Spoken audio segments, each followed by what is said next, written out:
Okay, we're recording now for the Bio 232 review. My plan is to do about an hour and a half. Um, what I'm going to do is I'm going to go over the final review lecture notes, which is all the new material, the material that you haven't had an exam on yet. And I'm going to do that using that review checklist, talk about things to think about, things that are more important than other things, and I might even during the review stop and do some little mini lectures on a couple topics, or at least mention a few things. While I'm doing that, those were in live with me right now. If you have any questions, what I usually suggest is wait till I'm done and ask them, unless I'm saying something during the talk that is confusing or you need to kind of interject, and that's fine if you have to. But if you hold those questions to the end, I'll make sure there's time at the end for us to go over any questions you have that maybe I didn't cover. So, um, and I'll do that up until about 8 o'clock. I can even go a few minutes over if needed. Then it takes a couple hours to download the video and then upload it back up onto Moodle. And so either tonight or tomorrow morning, this will appear at a link on your Moodle page, and you can look at it and use it for the review. So real quickly, before we go into the actual notes, just a reminder that the exam that's going to open up tomorrow and be available through Thursday night is very similar to what we did in the midterm, except it's bigger. Instead of 125 points, it's 225 points. And approximately 75% of that is on the new material, and about 25%, somewhere in the 50 to 60 points, is on the already tested material that we did, blood and heart, and some basics about the vessels. So I'm not going to go over that earlier material. The other review is still available if you wanted to look at it. And what I usually say, though, is for that material, it's going to be less questions. They're going to be questions on topics that I feel that we want you to know through the whole course that we've been talking about repeatedly. So you can do a more cursory or top level studying for that older material. But if there was something in those lectures that we spent, say, 15, 20, 30 minutes on, definitely those things are going to show up in muscles, blood, heart, all of those different areas. If we spend a lot of time, there's probably going to be one or two questions on the final. So I will certainly, if you want to ask any questions about previous material, I'll do it. But for the most part, I'm going to spend talking about new stuff. So I'm going to switch over. I'm going to share screen, and I'm going to switch over here to my notes. And hopefully, okay, you should be able to see those now. I'm going to just move something out of my way so I can see. So as I said before, these are the exam notes that are on your Moodle page, and they kind of pick up where we left off in the term in vessels and talking about vessel physiology. And so I'm going to highlight some things and write some things in. I'm going to try to leave space for you, though, to also be able to write stuff. So if you're taking notes with me, there'll be some open areas for you to, use this as a study guide if you want. So if you're wondering why I'm writing over in the corner a lot when I have all this room over here, it's usually because if you're following along, you might want to do that too. So the first thing is blood flow. And these boxes here, what they're referring to is they're referring to we had a little diagram in the book, and we kind of put blood pressure in the middle here. And what we did is we looked at these three different things, cardiac output, blood volume, and peripheral resistance. And we put them in each of the boxes and then put an arrow on one side, an arrow on the other side, and kind of showed how one of those related to blood pressure. So what you're seeing here is that information again, and what I would do is go ahead and kind of redo that and take these three things, the cardiac output, the blood volume, and the peripheral resistance, and put them in, and then figure out if cardiac output goes up, what does blood pressure do? What does that do for blood pressure? If blood volume goes up, what does it do for blood pressure? If peripheral resistance goes down, what does that do for blood pressure? So those things are what you can put in here, and you can go look back at your lecture notes if you want. Now, the other thing to remember is cardiac output is an equation that is heart rate. So heart rate is the number of heart contractions per minute times stroke volume. And stroke volume is the amount of blood that exits one of the ventricles during a single contraction, usually the left ventricle. Now, remember, we can substitute the EDV minus ESV, which is telling us how much blood we filled the ventricle with minus how much blood was left after we ejected blood. And if you subtract ESV from EDV, you get stroke volume, how much actually was ejected. So the equation doesn't include EDV and ESV. Those two can substitute for stroke volume. So just remember that, because that looks a little confusing there. And you can put the whole thing in, you can put the whole equation in, and then start thinking about, if I increase one number, how would that increase blood pressure? Would it go up, or does it increase, or does it decrease? So I'm not gonna have you do that, but I'm not gonna go through that whole thing right now.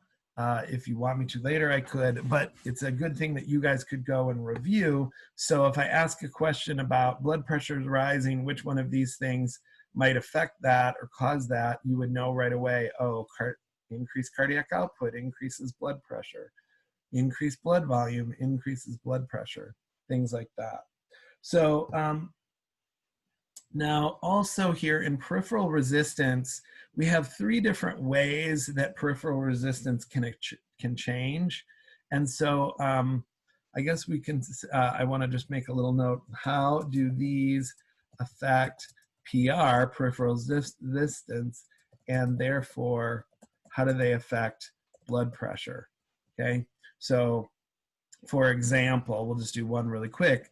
The thickness of blood, if blood viscosity increases and makes blood thicker, that blood then rubs more on the walls and it applies more friction to the walls of the vessels, and that increases blood pressure.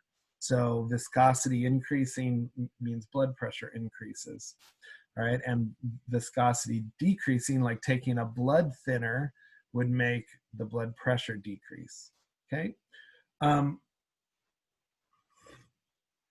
So what we want to then look at next, and we'll kind of put these things together there, is I just want you to know the basics about the cardiovascular center and the vasomotor, the two parts of the cardiovascular center, the vasomotor center and the cardiac centers. Now the cardiac centers, so what we'll say about these, let's write something first, then I'll talk about them. It says, or I wrote, no basics about how they regulate blood pressure, okay? And the other thing real quickly to remind ourselves is the cardiac centers have both an acceleratory and an inhibitory center, and one is sympathetic, the acceleratory, and one is parasympathetic, the inhibitory. But the vasomotor center is only sympathetic. It only vasoconstricts. We don't need to have a parasympathetic, because all we have to do is relax the blood vessels and they open up and resistance goes down and blood pressure goes down. So that's a good thing to remember. So you may want to review that little, there's like a little half page in the notes, and I went over this a little bit in one of the PDF handouts that I had in Moodle. You can review it briefly and make sure you're understanding that. Now, when we get to the chemical controls, and in reality, we should probably call these hormonal and chemical controls. Hormones are chemicals, but a lot of these are hormones that we're looking at. What we want to know about these is and I'll go over which ones are the most important to review in just a moment. But what we really want to look at all these different hormones and chemicals is how do they affect blood pressure and using what mechanisms. Meaning, so if a particular, the first level of kind of thinking about it is say, oh, does ADH increase or decrease blood pressure generally? And so you might say, oh, it increases blood pressure. Then my question would be, well, how does it increase blood pressure?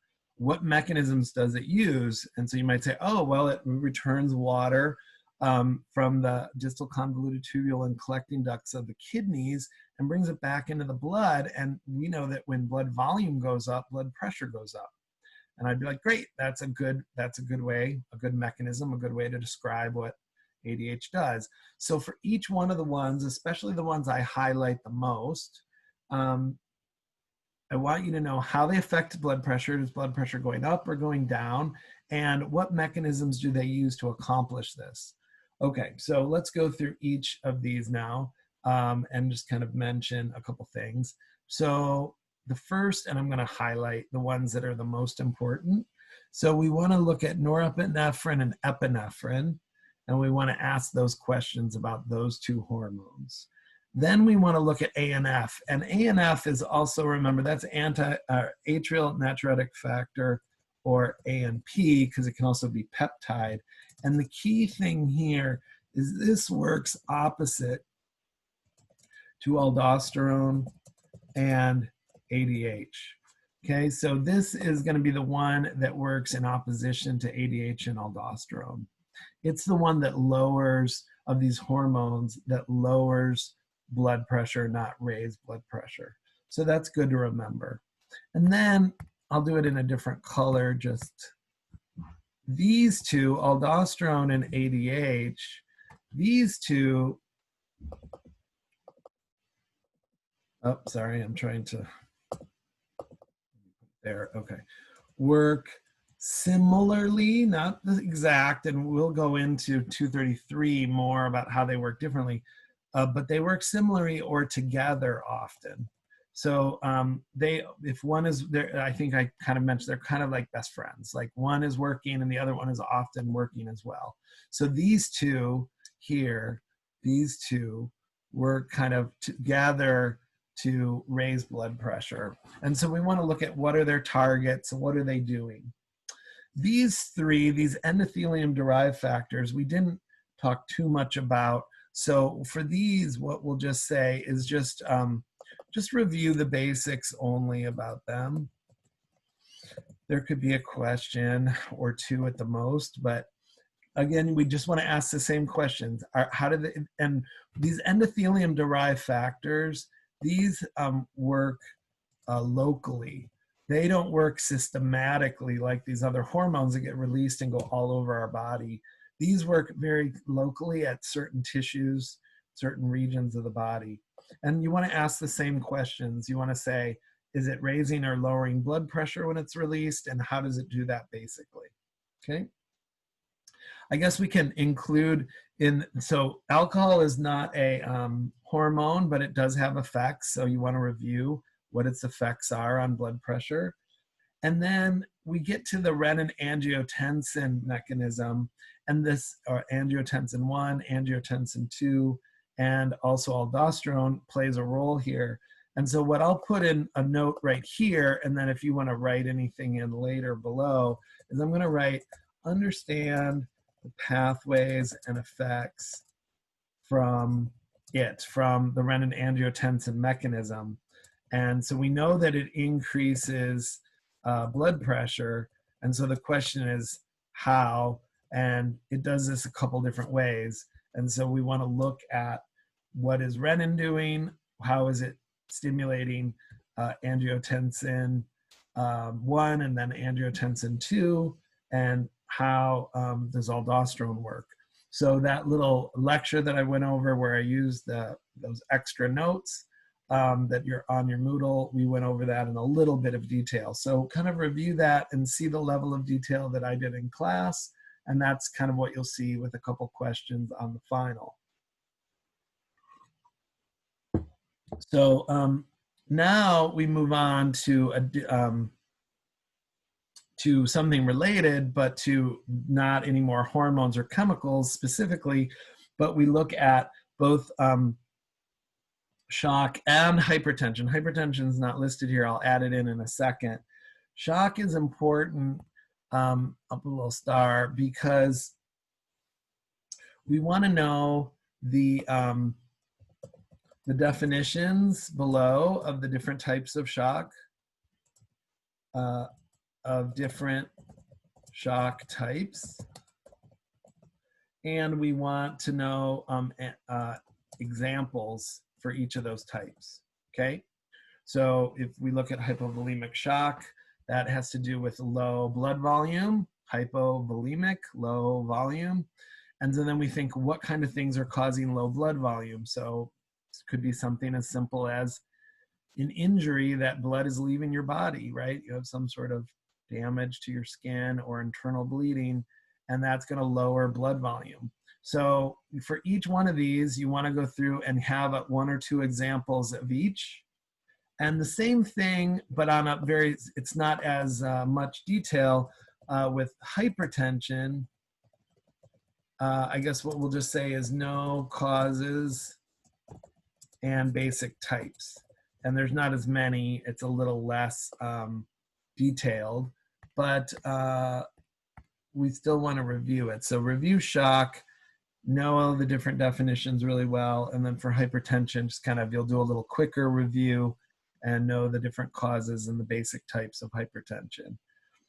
We have kind of like an outline at the end of the lecture notes for those, and if you can find the information I just talked about in that outline, you're probably most of the way there.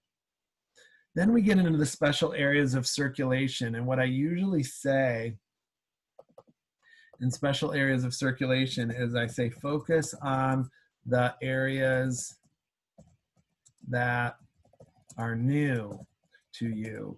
And so if you look down here, what are the areas that are new? Well, we talked about systemic circulation on the first exam. We talked about coronary circulation on the first exam when we did heart. And we also, and then pulmonary, we did a little bit about the lungs. So the three that are newest are the hepatic portal system, the fetal circulation, and the cerebral circulation. So those are the ones that I would say you want to know the pathways, and especially for fetal, different structures, and especially in terms of fetal and what they become in child or fetal, meaning that some of the structures in the fetal circulation are only there during fetal development, and then they go ahead and they change their name and they change their function to something else. So you definitely want to know the pathways for all three. And then for fetal, you want to know what the different structures become later. Okay, so those would be the ones I'd focus on the most, those three. The other ones you probably know pretty well already, and we didn't go into as much detail in lecture. All right, and then we get to blood flow, autoregulation, metabolic and myogenic. I'm just going to say basics only here. Just kind of understand the different terms, understand definitions and basics, and I'll move that so it's out of the way there. Okay. So that's important. And then special areas of circulation. What I tend to say about this one is the ones that are the most unique are these two, the brain and the lungs, because they act a little differently than the others in terms of how they react to lots of blood in an area. So I would say, look at how these two are different from other special areas. And so reviewing that might be useful. Now, we do have the capillary dynamics, and this is another one that's pretty important. We'll put a little star here next to this. And the things that I want you to think about is first, know the definitions of the things that are below there, the HPC, the OPC, the HPI, and the OPI, and know equation. And that equation, remember, is HPC minus HPI. Sorry, it likes to change the, oh, well, you get it there. It's changing the, trying to autocorrect here. OPC minus OPC, that's so funny. Oh, well, sorry, minus OPI. And that equals net filtration pressure. So, so what we want to know there is we want to understand what kind of, what each of those are doing, and how, if we have our overall, what way the movement of the fluid is. And so if we have positive values, then we're going to have fluid leaving the capillary. And if we have, so if we have positive values, fluid leaves the capillary. And if we have, let's see if I can, negative values, fluid enters the capillary. So over the course of, so you want to be able to know how to do these equations and then relate and understand what they mean. So we did a little practice where we looked at some of the numbers. We saw where along the capillary were the various values happening, and we did the calculation and we figured all that out. If you can do that, that's really useful. And then that will help answer some questions on the exam.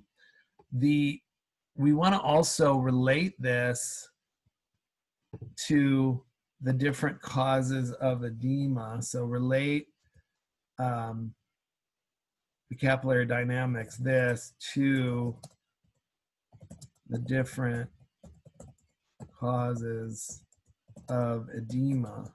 So we want to look and think about if something's happening in the body that shouldn't be happening, and it's causing edema, which one of these four things is being altered and what's the responsible for the edema.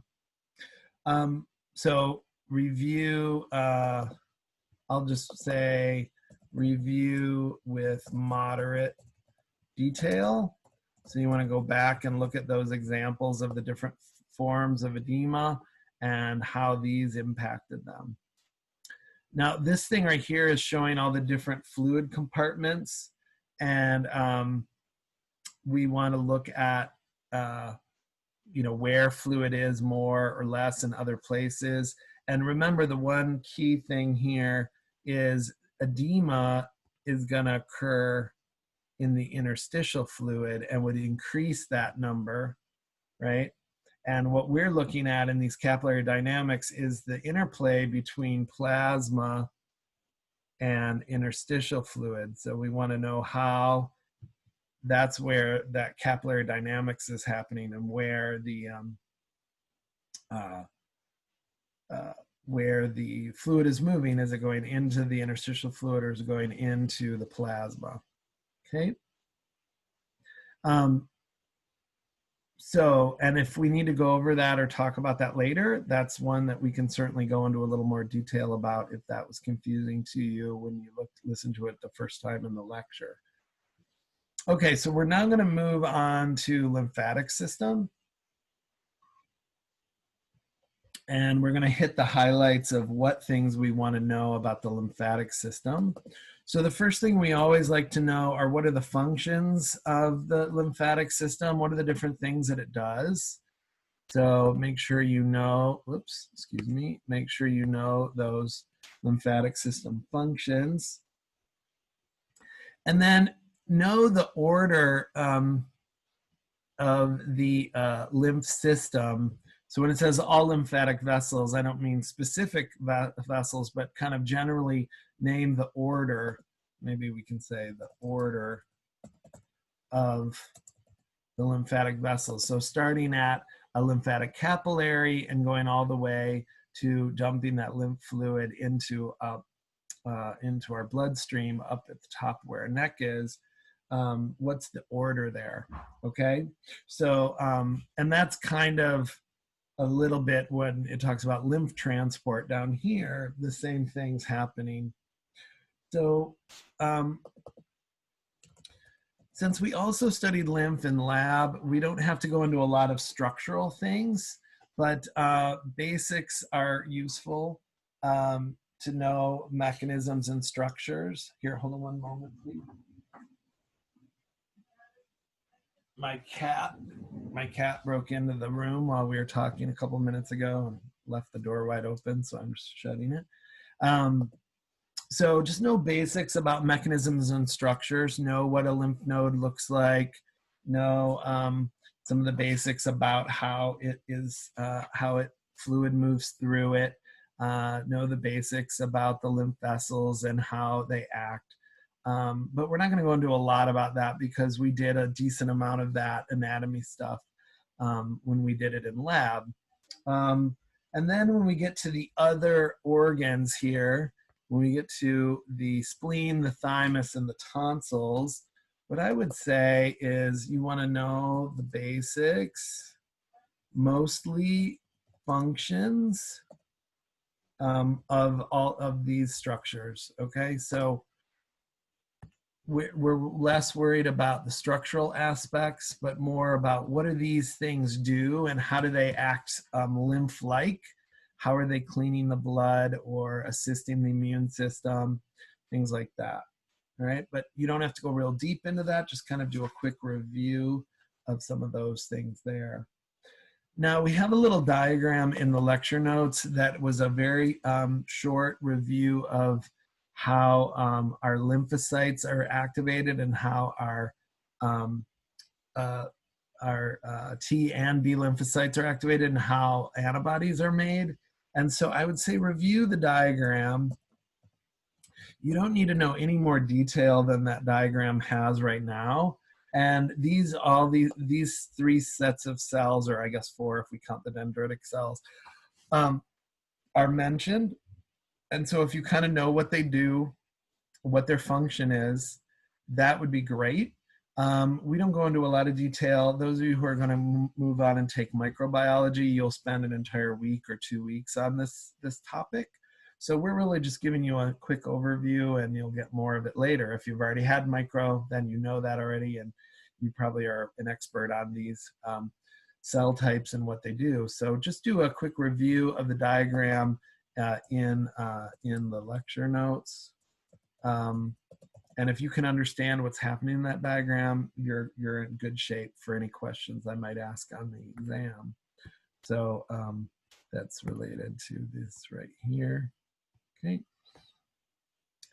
And then the other lymphoid organs, the Peyer's patches and the Malt tissue, the same thing that I set up here, know the basics, mostly the functions of these guys, where they're found, no basics, and functions. That's about it. So not a lot of detail. So lymph we'll have some questions on. Definitely want to review it, but it's a shorter chapter compared to some of the other ones, like the one we're about to talk about. respiratory. So with respiratory, we want to look at a couple things. This one, we do need to know a little bit about the anatomy of the respiratory system, because that anatomy is so important in us understanding how we breathe and the mechanics of breathing. So for the things that you see here, we need to know these terms, of the different ventilations and respirations and gas transport, know all those terms. All right, that's important. And know the basic differences of the respiratory zone and the conducting zone, where they are and what structures are there. All right, so that's good for anatomy. And then the other thing that we want to know about in anatomy is, and I think it said, yeah, it says this on the next page here. So the other thing we really want to know are the epithelial types and how they change, and then any special functions any of these have. So as we start at the nose and we go to the pharynx, the three different pharynx, and the larynx and the trachea, and then down the bronchial tree, we want to think about how is the epithelium changing, how, and also we can, there's a couple other things here. Down here at the bottom, it says changes that occur down the tree. And so one of them, we can put all three in right now. We can use this as a little teaching moment here. So one is the epithelial type changes. And the second one is amount of cartilage around the outside. And the third one is the diameter of the openings, right, of the bronchi or other structures. So generally speaking, epithelial type changes dramatically from our nose down to our alveoli, where we're going to go from more of a columnar epithelium with cilia to a cuboidal, and then finally a squamous, simple squamous epithelium, so we can have gas exchange. So know where those changes occur throughout these different structures. Cartilage is going to start in the larynx and the trachea, and so know the different cartilage types that are there. And then that cartilage will get lesser and lesser and go from rings to plates to none at all by the time we get down to the bottom of the bronchial tree. So review that. And then the third one is that the diameter of the opening gets smaller and smaller as we get closer and closer to the alveoli. We get a lot more of those openings, so we have a lot of surface area when we're done, but it gets less and less. So review that and know the differences. These changes here, where do we see these changes occur as we go down the respiratory zone into the conducting zone as we go to the terminal bronchioles and lower. Now, once we get down to the respiratory zone is where we're seeing those final changes, right? So we're gonna see these changes up here and these changes down here in the respiratory zone. And one thing that's important is to know these structures, okay? And especially know in the alveoli, what do the different cell types do there? Those type 1 and type 2 cells, what do they do for the lung? Also, we want to remind ourselves about the respiratory membrane And remember that a respiratory membrane is where our air is in our alveoli, and on the other side is our capillary. And we need to we need to diffuse oxygen into the membrane, into the bloodstream, and we need to take carbon dioxide out. And so those two gases are going to move across this respiratory membrane. And there are 4 layers of that respiratory membrane. And so the question is, what are they, right? What are those layers? And they're very tiny and thin, but there are 4 total. So go back and review those and make sure you know what I'm talking about there. Also, review the different pleura.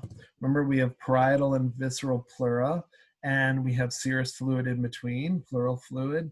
And so remember what that means and where each layer is, because remember, that's really important in keeping your lungs inflated and how that happens. And and it also, the pressure that's being created between those pleura are going to assist with breathing. So we want to kind of review that. So do that, please. Okay, so when we get down to mechanisms of breathing, let's say, know the different pressures in the lung. And so know what the difference between these 2 pressure types are, and know the different things that are going to hold the lungs up against the thoracic wall, and what are the things that are going to want to pull the lungs from the wall. So we want to know what does that, what does this, and what does these 2 things. So you have one thing that's holding the lungs against the thoracic wall. So review what that is. And you have, we'll change colors here. You have 2 things that are pulling the lungs from the wall, the natural recoil of the lungs and the surface tension in the alveoli. So those 2 things are what pull the lungs from the wall. So how do those work? And that'll then help you understand how, when we do an inspiration and an expiration, how the lungs increase in volume and decrease in volume. So review basic mechanisms of breathing and know how the pressure differences change in order to get that breath happening. Other thing to remember there is which are passive and which are active, which ones are using muscles and which ones are just relaxing. So you can go back and you can kind of look in your notes a little bit about that process. And that's not super hard, but it's worth kind of reviewing it, because we'll ask some questions about how the lungs are working. If this pressure is greater here or less here, what would happen and how would air move? So review that, make sure you're comfortable with it. And along with that, you can look at forced inspiration and expiration, where we're actually using more muscles to either breathe in, or move out. So you can do a little review of that as well. So you can review all of these things right there. That's good. All right, now this last part doesn't look like there's much left. This is one of the more complicated parts. And so this is one of the times when you're looking at the review checklist and you only see like 4 or 5 lines and you think, oh, that's not going to be very much. But this is definitely a part that we spent a good whole lecture on. And so there's going to be a number of questions about this. So I'm going to spend a little extra time on this as well. So the first thing we want to look at is we're looking at gas exchange. We're looking at the carbon dioxide leaving, the oxygen coming in the alveoli. And we want to know the different pressures and how, when there's pressure differences, we are going to get via from high concentration to low concentration, from high pressure to low pressure, oxygen loading and unloading in different areas, and carbon dioxide loading into the blood and unloading in different areas. So there was a nice little diagram in your book that showed the different pressures at different parts of the respiratory and cardiovascular system. And I said, don't have to worry about memorizing those values. And that's true. But what we want to know is where are ones higher and lower, and which way is gas moving. And so reviewing that's really great. The second part that kind of goes along with that is now looking at those how we actually, once the gas exchanges into the blood, how we transport it through the blood, either to our tissues or from our tissues into our lungs.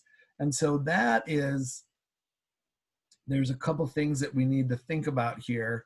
So it talks about it a little bit. It talks about what oxygen does, and there's two ways, the two main ways that oxygen transports. Most of it by hemoglobin, and then the rest in the plasma.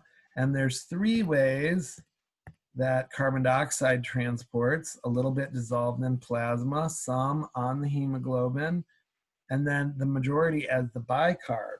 And so that bicarbonate ion there, let's write something down. So in order to know how carbon dioxide is moving, we need to understand and know the equation. I'm going to write it in. Hopefully it won't change my upper and lower case here. But if you remember, we have we have water plus carbon dioxide. They can dissociate and turn into, actually, let's make it a double-headed arrow because it can run in both directions. Carbonic acid, and carbonic acid can dissociate into hydrogen protons, excuse me, and bicarbonate. So review that equation and how it works. And the place that you can review it is also review the diagrams for oxygen and CO2 loading and unloading in blood and understand them. I'm going to switch over to the book here for a second, maybe. Well, do I want to do that right now, or? Yeah, I'll do that. So hold on one second. I'm going to stop sharing for just one quick moment. And I want to go to that page really quickly and talk about it for a minute. Maybe before I do, I can finish this last little bit though, so I won't have to come back here afterwards. So the last thing is we have the Bohr effect and the Haldane. That's spelled wrong, by the way. Let's change it so it's correct. It's not Haldane, it's Haldane. It's an A. So you want to remember what those are doing. And you also want to remember, and we'll talk about all these in just a minute. Remember the chloride shifts. And those are all in the diagram that I'm going to bring up in just a second. So we'll come to that in just a moment. The last thing here is the CNS control of respiration. And we talk for about a half page at the end of the notes about what the medulla and what the pons do. So basic functions in these two areas is all you really need, and how they regulate breathing. All right, so for that particular one, you don't have to go into a lot of info, but a little bit. Okay, so I'm going to stop sharing this for a second, and I'm going to quickly bring up the book and share that. So just bear with me for a moment while I bring it up. I have the book open, but I don't have the book open to that page. So it's going to take me just a moment here to find it. And then I just want to spend a couple minutes talking about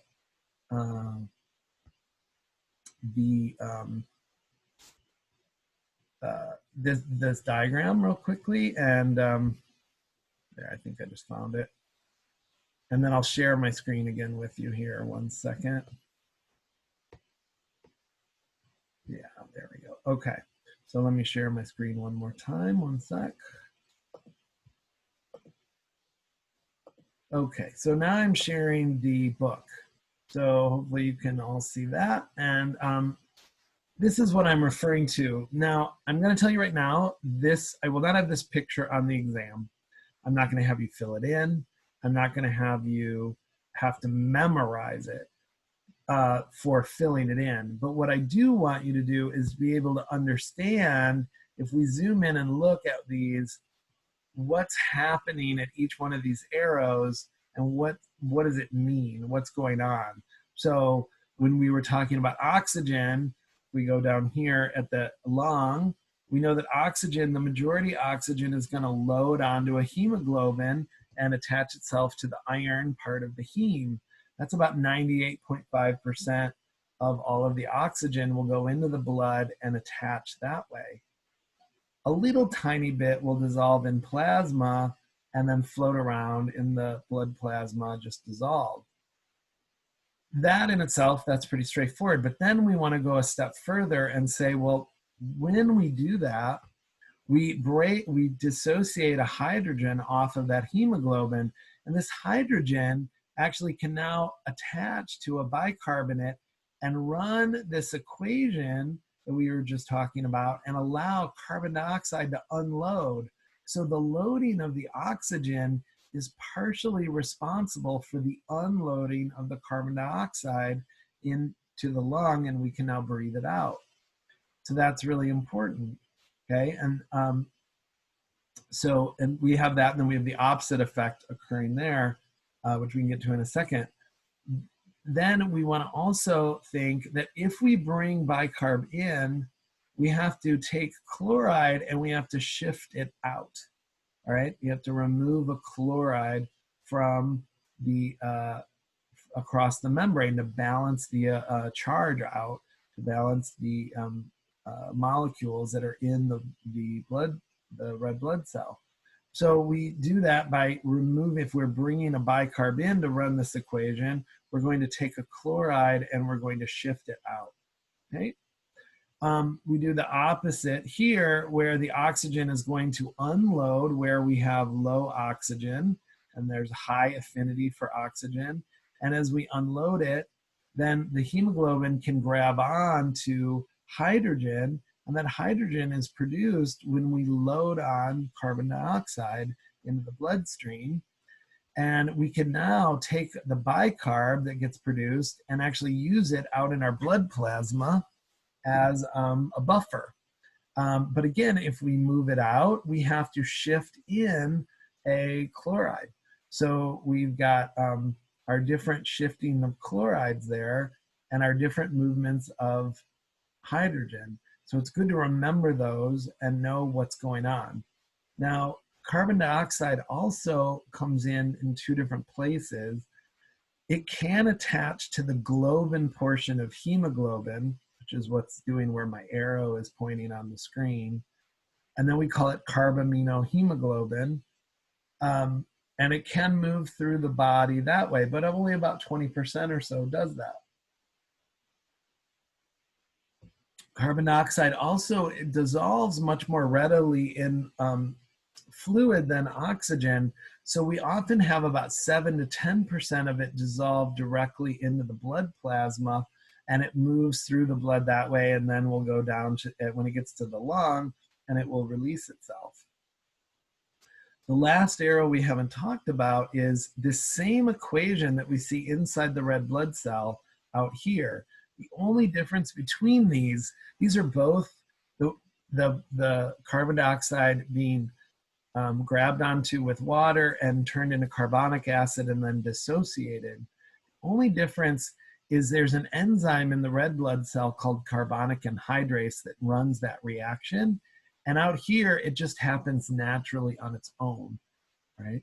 So just normal carbon dioxide, if you carbonate, like if you drink a carbonated beverage, that beverage, by pushing carbon into it, reacts, some of the carbon dioxide reacts with the water, causes carbonic acid, and then we get a bicarb and a hydrogen. And that hydrogen often makes that fluid, that liquid, now be a little acidic, a little more acidic,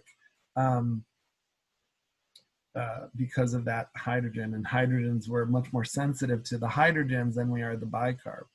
So we can run this equation, but without an enzyme, very slowly.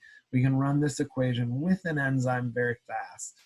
And we can reverse that equation when we get to the lung and take everything back and release the carbon dioxide where we have a low pressure of carbon dioxide. So what I usually have suggested, and I think I did this in the lecture, is if you can take one of these pictures and you can understand it, then you just know that everything you learned reverses in the other picture. And if I ask a question about this one, great, you know the direction of the arrows, you know what's happening. If I ask a question about the other site, all you have to do is take your knowledge and reverse it and flip it around. And that makes it a little bit easier to study. Okay, so that is, there are definitely, you know, a small number of questions about how oxygen travels, how carbon dioxide travels, how they impact on the tissues, what makes them release more easily or less easily from the tissues and bind into the blood. There's 3 or 4, well, maybe 3 pages at the end of these notes that go over this, including these pictures. So you really want to review those and understand those pretty well, because we spent, like I said, probably almost an entire lecture or a lecture and a half on that topic. Okay. All right. So I'm going to stop sharing there and I'm going to come back and just talk for a minute. So that material that I just went over is about 75% of the exam. And again, that's not exactly perfect, but give or take 5% in either direction. So the majority of the questions are there. And that's where I would spend the most of my time studying what you hopefully have already started a little and what you'll continue to study before you take the exam later in the week. The other 25%, as I said, goes over muscles, blood, and the beginnings of the heart vessels that we did over the first 4 weeks or so. Because it's only about a 25%, I can't ask many questions on any one topic. So as I said earlier, you want to kind of review the topics that we had the most information on, and you want to go ahead and look at those again and kind of make sure you understand the big picture of them. And there may be 1 or 2 questions on some of those bigger topics. So like, for example, in muscles, we've got how the sliding filament model of contraction. There's probably going to be 1 or 2 questions about the various aspects of that. Is there going to be 5 questions? Probably not. So you want to kind of review it and see how much you remember, and if you're comfortable with it, great. With the cardiac cycle, are we going to ask the detail of questions we asked about the different cardiac cycle things? No, but might we ask 1 or 2 questions about it? We may. So you want to go back and review that material, but don't review it at the depth that you did studying for the first midterm, and really focus that depth for this new material that we just talked about, the physiology of vessels, the lymphatic system, and the respiratory system. Okay. All right. So we've got about a half hour left, which is plenty of time for questions. Maybe we won't even use the whole amount. That's fine. I'm going to take about a 1-minute little break here and drink a little coffee and kind of get my voice back. While I'm doing that, if any of you that are here right now and have questions on particular topics that you want to hear a little mini lecture on, or there was something that it was been a little confusing for you that you want a clarifying question about, great. And I'll answer questions as long as we have time. And then once there are no more questions, we'll just end the review and we're good to go. Okay, so I'll give you a moment or two to think about things. And if you have any in just a second, you can ask me, all right? I just need a little refresher. Talking for an hour straight is never great on the throat, so. No, it's not. I agree. Okay. What kind of things do you want to hear, or do you have questions about, or things you want to go a little deeper on? So this is Jessica. I just had I need some clarification as far as cartilage changes through the bronchial tree. Yeah. On the notes, it talks about how you have like the incomplete rings in the primary, and then it goes to the secondary, which it doesn't really mention if you still have the rings or not, or if it's turning plates. Yeah.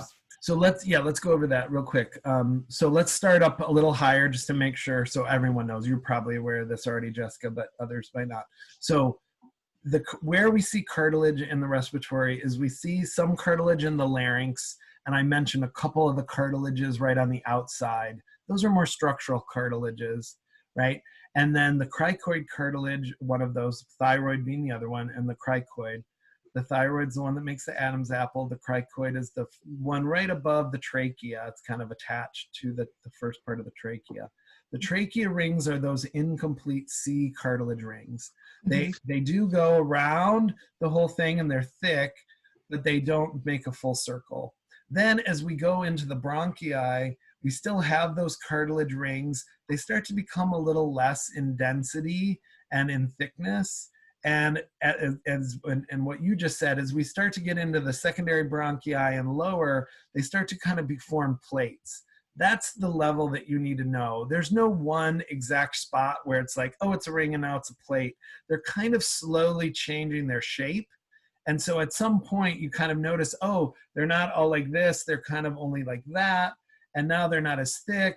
And now they're just this little tiny plate. So as we kind of move down into the different bronchial stages, smaller and smaller, it'll go from rings to plates. And if you know that, you're good to go. Then once we get down to the very bottom, we have none at that point. And as we're transitioning from the conducting to the respiratory pathway, now we don't have any cartilage, which is good because now we're going to be able to get gas going through our membrane. So we don't want cartilage at that point. We don't need it anymore. We don't need its structure. So if you can get that part, you're good to go. The epithelial tissue obviously changes quite a bit, and each area has a different epithelial tissue. And so again, there's a little point there where we kind of say it kind of changes from cuboidal or from columnar to cuboidal, and we don't really say exactly where. And again, that's because it kind of happens, not like there's not a dividing line. It kind of slowly is changing. So between yeah, don't so between secondary and tertiary, it's turning from PCCE into simple cuboidal. Exactly. Okay. Right. So knowing more where the cuboidal is there at the terminal bronchiole, and then afterwards we start switching to the simple squamous, that's perfect. If you've got that and know that it's ciliated, columnar above in slightly different ways, the different types of it, but whatever, you're pretty good to go. Okay. So, and the simple cuboidal simple squamous is happening in the respiratory bronchioles, in the respiratory zone. We don't really have that in the terminal bronchioles. Correct. Yeah, in the respiratory bronchiole, right. Okay. Soon as we get into respiratory, the part that we kind of mentioned, but we don't go into a lot of detail, is the majority of gas exchange occurs at the alveoli because all of the little capillaries are right there, and those membranes we were just talking about. But because there is simple squamous epithelium, even in the alveolar sacs and in the respiratory bronchioles, we can get a tiny bit of gas exchange there if there's capillaries on the other side. We don't get as much. We don't get a lot. But because it's simple squamous there, and you need that thin layer for oxygen to diffuse across, we get a little tiny bit. So it does start right at that moment, but the amount is very tiny. The majority of it, like, I don't know the exact number, your book might mention it, but it's probably 95% of gas exchange or more is going to occur in the alveoli. But you're right, there's simple squamous along that whole respiratory bronchial down. So okay, perfect. Cool. What other questions do you or anyone else have for me? Or what areas do you want to think about or talk about a little bit more?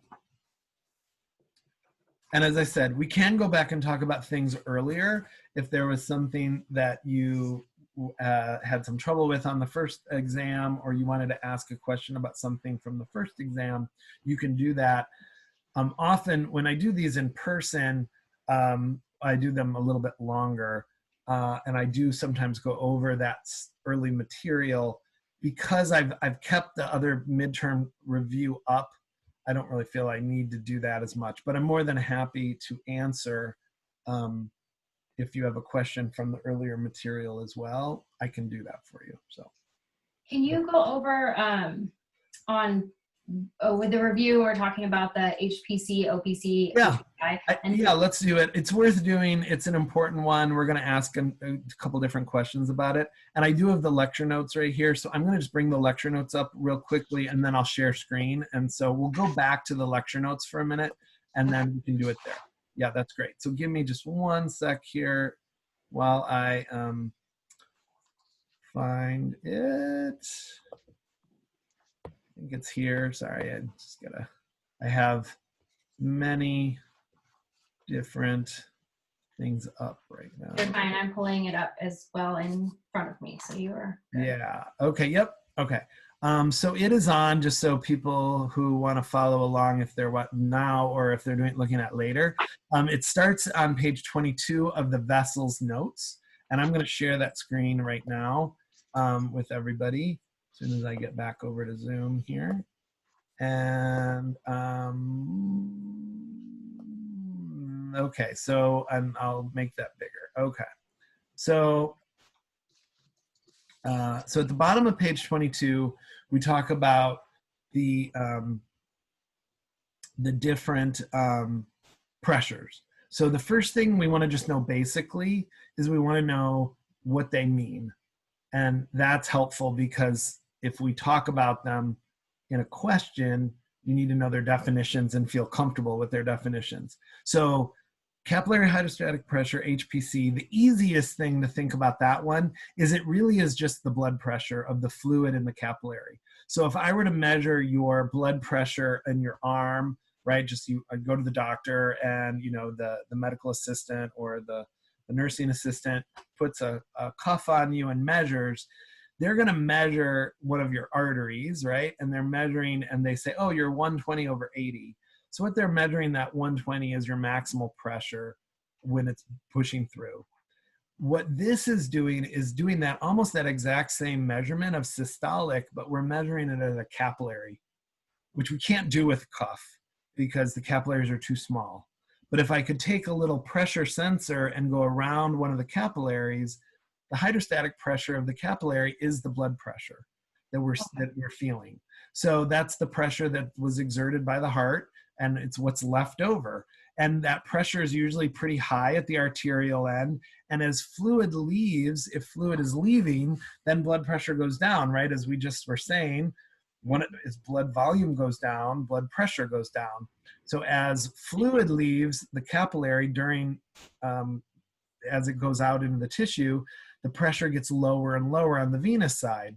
And so our venous capillary pressure is really low under normal conditions. So that's the first one. The second one is interstitial hydrostatic pressure. This is the pressure of the fluid that's in the interstitium between the cells and the blood. And it's pushing in the opposite direction. It's trying to push on the walls of the capillary and trying to push fluid in. The problem is there's hardly any fluid normally under normal conditions between the capillary and the cells. And the reason is the moment the fluid goes out of the capillary, it gets absorbed by the cells, usually because they are getting dehydrated through various processes and they take up the water. So it's often 0 or a very low number. it can even be negative pressure in some cases, where there's so much suction, the water's being sucked out of that area, but it's usually low. However, when we have edema, so we're going to talk about the edema, we're going to connect the edema part in. When we have edema, this is where, in this little section, this is where the fluid goes, and the fluid starts to accumulate in the interstitium and push on the walls. So sometimes when we have edema, this number will go up because it'll be pushing, there's so much fluid, that fluid now wants to get pushed back in to the bloodstream, okay? So those are the hydrostatic pressures, pushing of fluid either out of the capillary into the interstitium or from the interstitium into the capillary. Usually this one's really tiny and this one's much bigger. Now we have the osmotic pressures. So the osmotic pressures are, water is going to move, but not because of pressure pushing, but of pulling. And so what we mean by that is water wants to go and dilute any area where there is a high concentration of solute and less water. So you might remember back in like intro bio, and you did an experiment where you had some sugar inside like a little permeable membrane, or whatever, I think it was glucose. And after an hour, you saw that there was more water inside the little tube that had the sugar than before. And what you were looking at is you were looking at osmosis, and you were looking at the sugar in high concentration in that tube being drawn, the water being pulled in to try to dilute it. And so as it did that, as it diluted it, it caused an increase in pressure inside the little tube thing, that little, what was it, the little, they were little membranes that had that were you tied off that had the sugar in it. So in osmotic pressure, we've got dissolved substances somewhere, and water's being attracted to those dissolved substances and diluting them. So the capillary osmotic pressure is that there's plasma proteins that are inside the capillary, and those plasma proteins are dissolved in the plasma fluid, and water is attracted to them because they want to dissolve them and keep the solute concentration lower and have more water there. So water gets drawn towards them. And so that osmotic pressure of water being drawn to inside the capillary is around 26, which is kind of high because there's a lot of plasma proteins.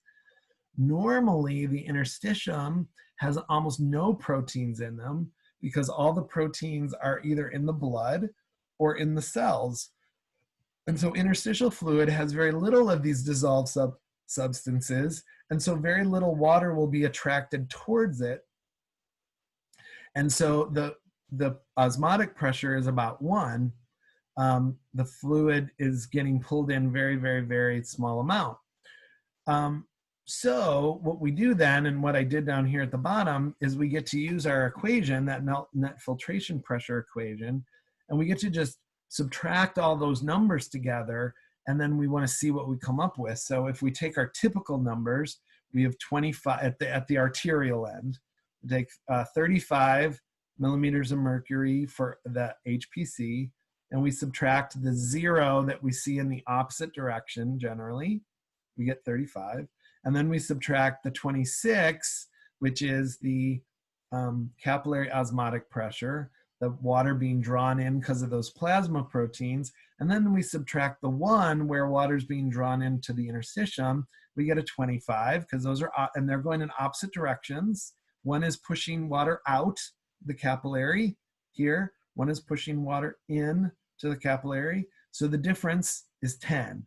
If that number's positive, we know that fluid's leaving the capillary and going into the interstitium and then getting picked up very quickly by the cells that need the fluid and the stuff in it.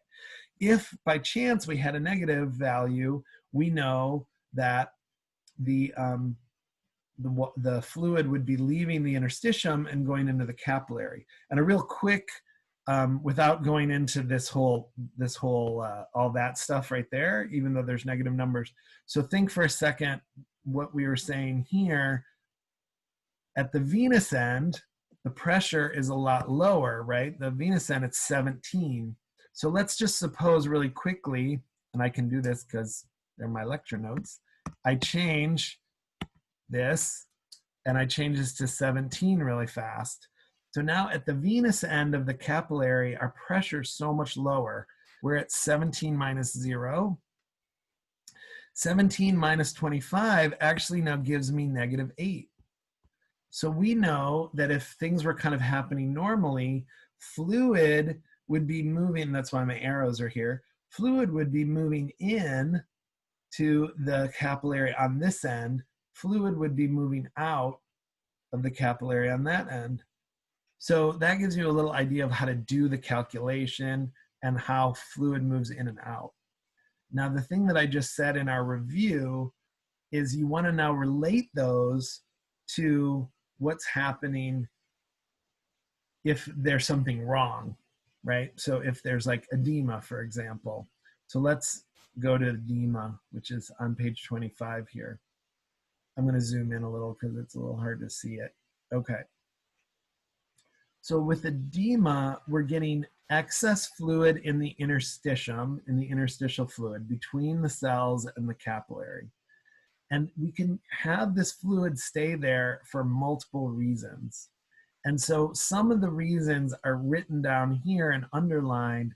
And then what I did is I made little notes about what things were causing them to happen. Okay. So like, for example, let's say we have really, let's say our blood pressure is really high. Let's say we go from normal blood pressure, and as we get older, our blood pressure starts creeping up. And let's say we're, instead of a normal blood pressure of 120/80, we're like 145/95. And we're not controlled. We aren't taking drugs and we're not doing things to lower it. Well, it's very likely that that means that the pressure at the capillary is going to be higher too. Because if our general blood pressure is higher, it's going to be higher in all the arteries and arterioles. So if blood pressure goes up, if our intracapillary blood pressure goes up, so let's say it was 35 before, let's say it now goes up to 45, okay? So in this equation we had a minute ago, we had a 35 here, and we got a 10. Now let's say we go to 45 here, 45 here, 45 minus 25 is 20. So we doubled our amount of fluid we're putting into the interstitium. That's going to cause edema because our cells can't take up that fluid. So that's going to be due to increased HPC, which is right over here. And that's going to be the result of increased blood flow and increased blood pressure. So that's an example of one that will increase one of those four things being out of whack that might increase the amount of fluid that we see in the interstitium. We have a couple others, like what if we block our veins? Let's say something is causing our veins on the other side to be blocked. Well, that's going to increase blood pressure. And if we increase blood pressure, we know that HPC goes up, and we're going to see the exact same thing. Okay. Now there are times where there's some other ones that are a little more unusual, but like, let's say we have blocked lymphatics. Our lymphatic system has been blocked for some reason, or part of our lymphatic system's been removed, and we can't get those proteins that normally get picked up by the lymph and get taken away, and they accumulate in the interstitial space. Well, if that happens, we're going to have an increase in the osmotic pressure of the interstitium, and fluid is going to go in and try to dilute those proteins. Normally, remember, there's almost no proteins there. So we would initially get an osmotic pressure of the interstitium going up. And as that happens, then we would also have a little increase in this after, but this would be the first thing. So that's another example of one of these, of the four, being altered due to a disease or a disorder that might cause some problems. The last one that's kind of interesting is, let's say those plasma proteins that we have in our blood go away for some reason. And the main reason this would happen is our kidneys are so not working correctly that those proteins would start to spill out into urine, and they wouldn't stay in the blood. this would be really bad. You'd have very chronic bad kidney, you're in kidney failure at this point. This can happen though. Well, if those normal proteins that are in the blood plasma, they usually pull fluid into them, but they're not there anymore. So instead of having a high OPC, our numbers would go down. So again, I'm going to go back to that equation for a minute. Let's say this is our OPC here. Let's say instead of being 26, because we have kidney disease and we're losing plasma proteins, this goes down to 15, okay? Now we have a really low number here, maybe 14 here. And so our net filtration pressures are going to be really low. And so we're not going to be getting fluid out of the blood into our cells like we should because our kidneys are damaged.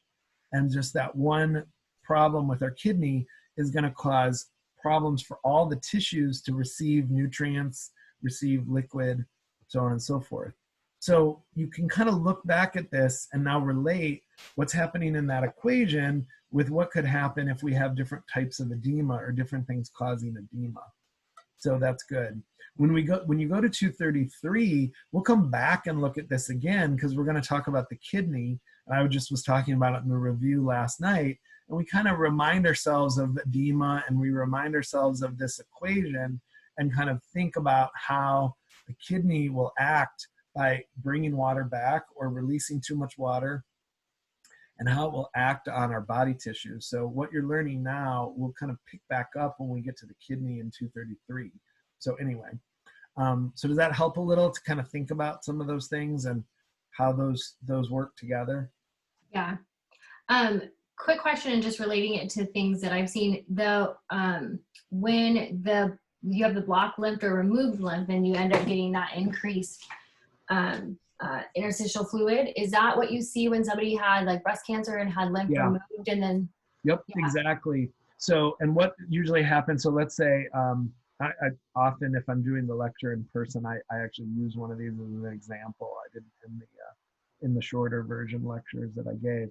But yeah, let's say someone has, early stage breast cancer and they decide to remove a section of the breast tissue or all the breast tissue. And maybe they were at a stage where a couple lymph nodes lit up.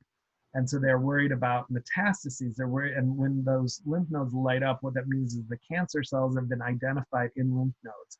So the cancer cells have left the tissue and they've gone into the lymph system and they're sitting in the node. And the bad thing about that, obviously, is they can then continue to go through the lymph system, get into the bloodstream, and then go to other organs like our liver, our lung, our brain, and cause metastases. And then our cancers are much harder to process. So what often happens in something like an earlier stage breast cancer is they'll remove the tissue that has the cancer if they can, and they'll remove the lymph nodes that are nearby that either have lit up or ones that they're just concerned about. Well, the moment they remove those lymph nodes, they basically stopped lymph from going to that part of the lymph pathway because they in effect took out a section of the lymph pathway. So what happens often is you will get that edema happening. And so the one that's here, this blocked lymphatics, also could be removed lymphatics because if a removed one, they're in effect is blocked, right? If I removed a street, all of a sudden on your way to work, you've been blocked from going that way. So what your body will do is hopefully it'll either reroute the fluid through other lymph that's nearby, lymph vessels that are nearby, or because you'll have this edema, some of that fluid will get pushed back into the blood and will go back into the bloodstream and get kind of recycled that way. You sometimes hear about lymphatic drainage massage for patients who've had removal of breast tissue from cancer. And what you're really doing there is you're very gently pushing on the fluid and trying to move the fluid to different tissue areas nearby that still have active lymph vessels. And then those lymph vessels will take up that extra fluid and move that fluid along.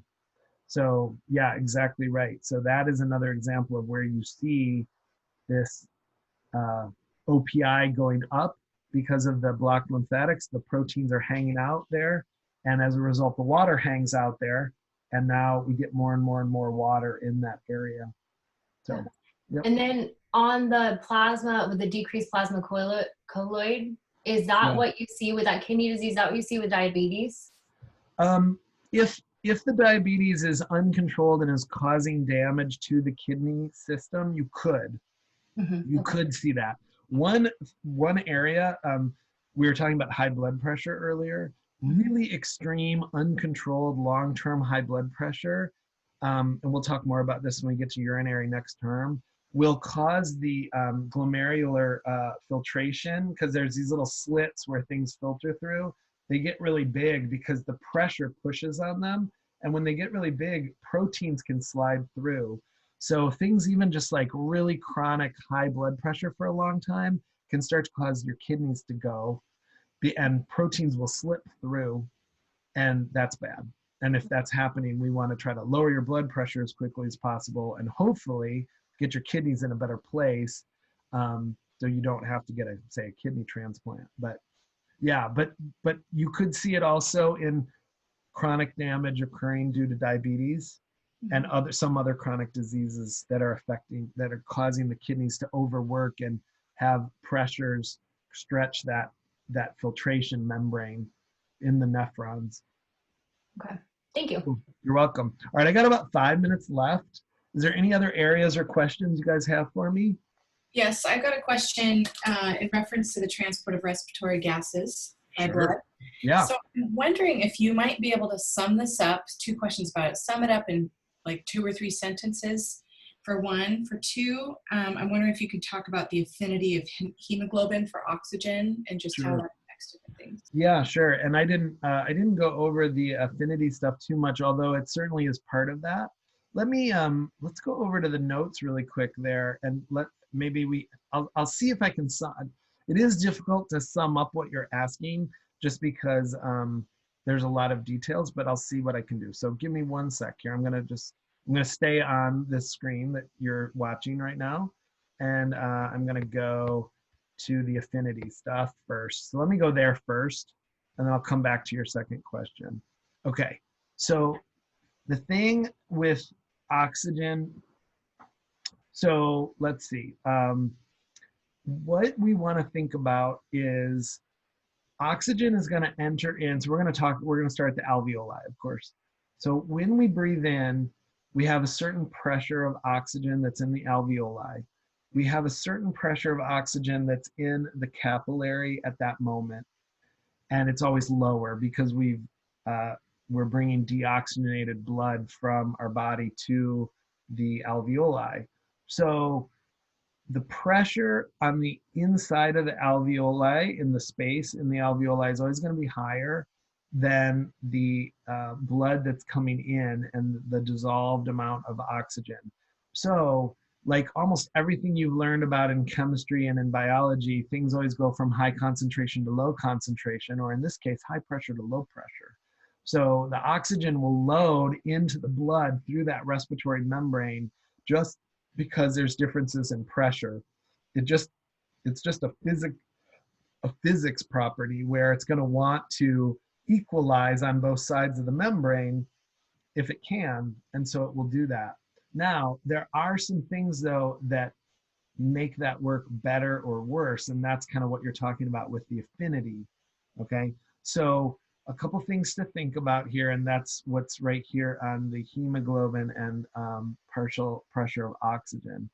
So there are 4 possible, for each hemoglobin, there's 4 possible binding sites for an oxygen molecule, all right? And if you put all 4 on there, you've saturated completely, okay? Now, the affinity refers to the how electrochemically, I guess we could say, the oxygen is attracted to the heme and these sites. And it actually, the more saturation that we add, then we actually end up with a little higher affinity because there's only a few spots left and the oxygen that's there is drawn to those areas and attaches to them. So as we go up, and we get more and more attached oxygen, the affinity actually gets higher and higher and higher, which is nice.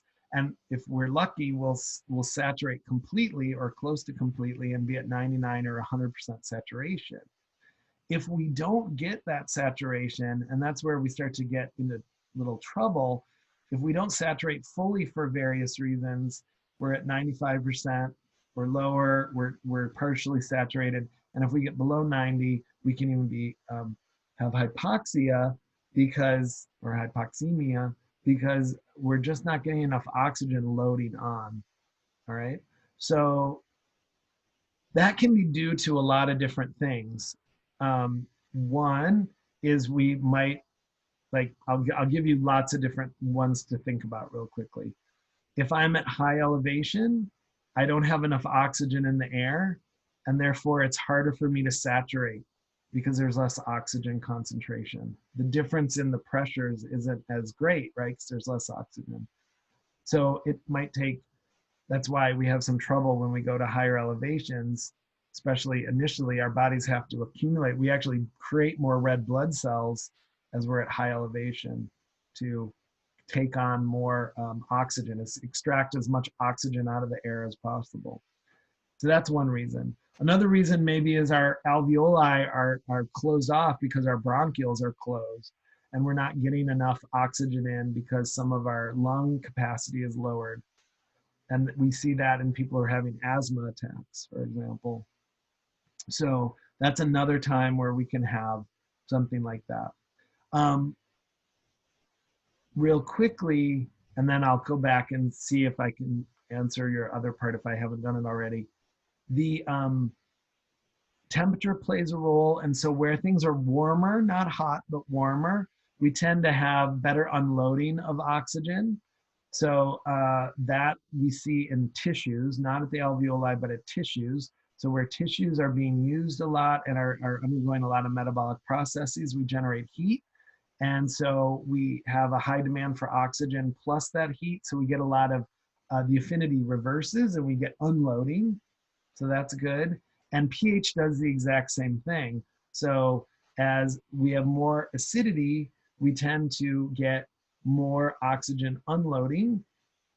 And with the Bohr effect, the hydrogen, we have so much acidity, the hydrogen actually binds to the hemoglobin. And I showed you that in the previous, when we were talking there.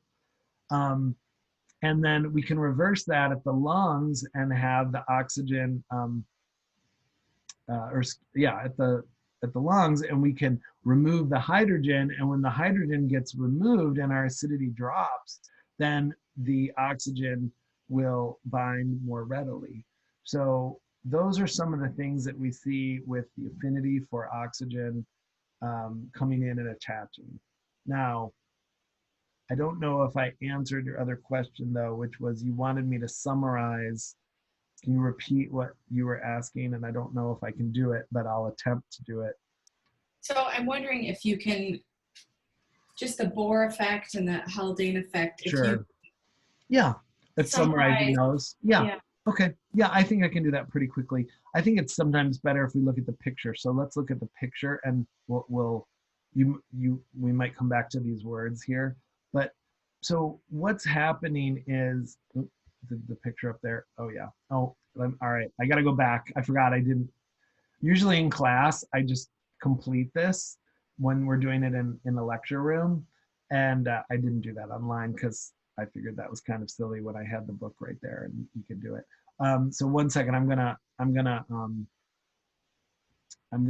can't share both things at the same time. So here, let's say something about it real quick and then I'll switch over. And by the way, we're a little over 8. If you have to leave now, go ahead. I'm gonna keep recording for a couple more minutes. This will be my last question though, I think, and then we'll wrap up. But this is a good one and an important point. So let's just look at this again really quickly. So when we have a lot of acid, the hydrogen can, we use this term, it's not written here, but the hydrogen protons can compete for the binding site on the heme the same as the oxygen does. So if we have a lot of hydrogen ions around, what tends to happen is the hydrogen has a higher chance of trying to get and attach itself to the heme. And when it does that, the oxygen will get released. Okay, so when we're in situations where we have a lot of hydrogen ions around, we tend to release the oxygen. Now, this is actually a good thing, and that's the Bohr effect. This is a good thing, though, because where we have a lot of hydrogen ions is usually where we're doing a lot of metabolic work. And when we're doing a lot of metabolic reactions, we need oxygen to run those. So it's not a bad thing that this occurs, but it's a chemical competition that ends up where the hydrogen will win out a lot and the oxygen will dissociate away. The reverse happens when the hydrogen gets pulled off of the hemoglobin. So when I guess I don't need to go to the picture because I can use it right here. So I'm going to look at this equation now. So when we are at the lung, what we want to do is we want to go and run this equation in this direction so we can get carbon dioxide to go out into the lungs. And we have hydrogen that's attached to the hemoglobin.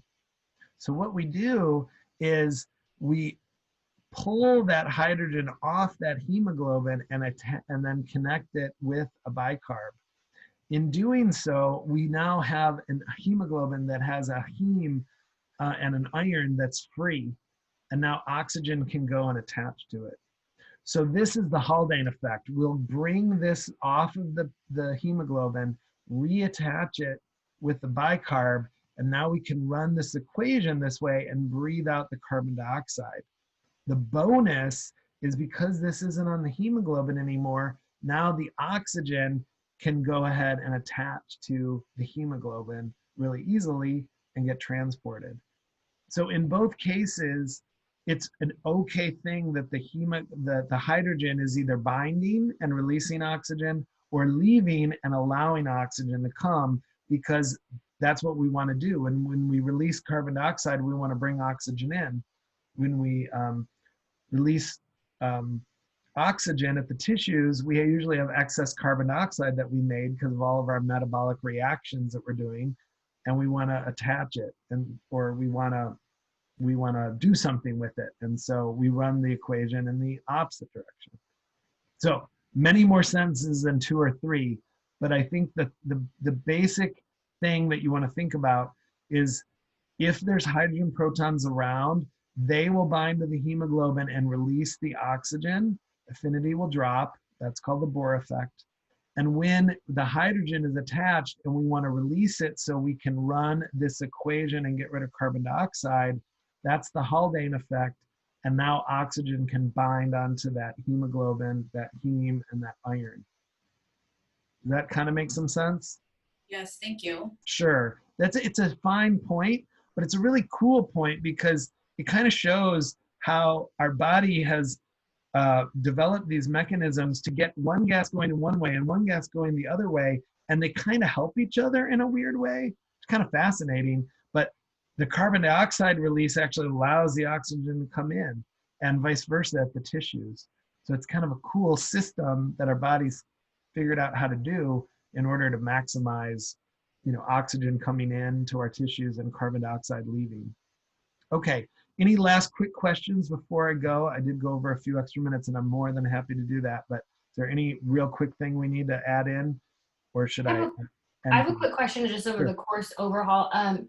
Douglas had said in the beginning that that everything, because of being online and it being new, that we may be, our final score of the class may be on a curve, graded on a curve. Is that? Yeah, so let me just say one quick thing about that. The only way that we'll do a curve is if the averages on the exams are significantly lower than what we see in the in-person. So far, that has not been the case. If the final was that way and it brought the average of the class down, we would curve up slightly. We won't curve in the opposite direction, meaning that if you guys do a lot better than the in-person class normally does, I'm not going to penalize you by curving in the reverse. Okay. Does that make sense? So let's say overall you get your final grade and you have a 91% in class, you are definitely getting the A. Now, I could potentially curve it up so your 91 really is more like a 92 or, whatever. So the curve, if one happens, will never hurt you. It could only help you. But I will say so far, the averages have either been the same or they've been slightly higher than what we've seen in person. So I'm guessing that we won't unless people just really have a hard time with this final and the curve gets really shot. So it's not something you want, right? You don't, because on one hand, you're like, wow, if we all blow the final, our curve will go up. But the problem is that some people won't, right? And they'll do well, and then the average will be up high. And if you do poorly, it would hurt you. So we want you to do the best you can and get a high score. And if you go over our kind of traditional averages on the exams, great. You'll do all a little bit better, and no problem there. So does that make sense? Yes, totally. Yeah. So I don't, at the moment, I'm guessing that won't happen. And if it does, though, it'll be small. And if it does, it'll help you. It won't hurt you. Okay. So let's just put it that way. Okay. Traditionally, in the in-person, we have a lot more extra credit and things, and that's because of the way the format of the class is done. This format's different. That extra credit helps us from not having to do a lot of curving. But so far, we haven't seen a problem, and so I don't expect there to be one. But if there is, we will take care of you and not hurt you. So let's put it that way. Okay. Also, Okay. before you go, I really want to say I thank you for all the content. Oh, sure. The lectures and everything has been super helpful. Hey, yeah, no problem. I'm happy to do it. And I know Doug's been helping out by adding his stuff on too. And so that's been great. So you're kind of getting a little double dose, which works out. I'm happy to do it for you guys. Yeah, if you have any other questions, contact Doug or I between now and the final. And we'll try to get those graded right away. As soon as the final ends, we'll be grading them. And then as long as your lab instructors have sent the scores over, you will then, your Doug or myself will be able to then calculate the final score, and then we'll want to post that probably as quickly as we can at the end of the week. So just for everyone, whether you're here or you're going to listen later, just know Doug and I's intent is by Friday, at the latest by Saturday, to have all the grades in, unless there's some sort of problem with any individual. Okay? Cool. Thank you. All right. you. Thanks everyone for coming and asking great questions. And I hope your finals all go great for you. Take care. Yep. Bye-bye. Bye.